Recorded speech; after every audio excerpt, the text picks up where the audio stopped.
Ma sicuramente credo che sia una prima testimonianza di quanta integrazione ci deve essere tra i due comparti. C'è tanta sanità perché noi dobbiamo sempre più portare avanti l'accesso alla salute, l'accesso anche alla spesa farmaceutica, e sappiamo che oggi insomma anche il Veneto non è immune da sacche di povertà o comunque da persone, anziani che non riescono neanche a curarsi.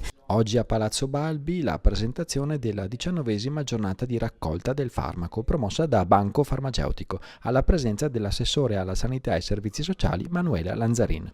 L'iniziativa ogni anno promuove, grazie alle farmacie convenzionate e volontari, l'acquisto di farmaci da banco da donare ai bisognosi. È una cosa molto importante e noi ci siamo mobilitati per questo e spero che, anzi sono certo che quest'anno supereremo i dati molto positivi che abbiamo ottenuto l'anno scorso. Forte l'adesione del Veneto con oltre 450 farmacie e 135 enti che si faranno carico della distribuzione.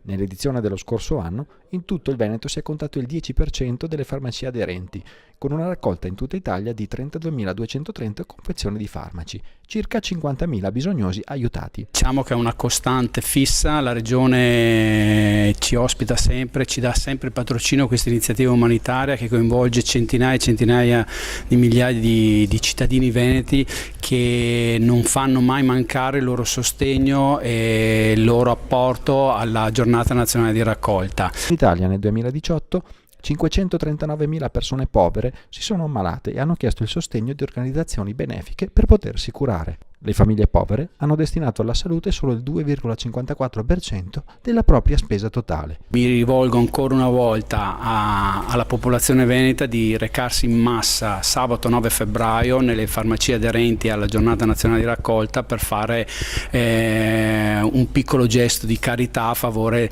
di chi non ha la possibilità di comprarsi nemmeno un farmaco da banco. Tutte le farmacie ci siamo tassati appunto per devolvere una cifra importante, si parla di circa 70.000 euro che devolveremo al banco farmaceutico, che le utilizzerà anche per iniziative di tipo solidaristico non solo in Italia ma anche in Europa e nel mondo.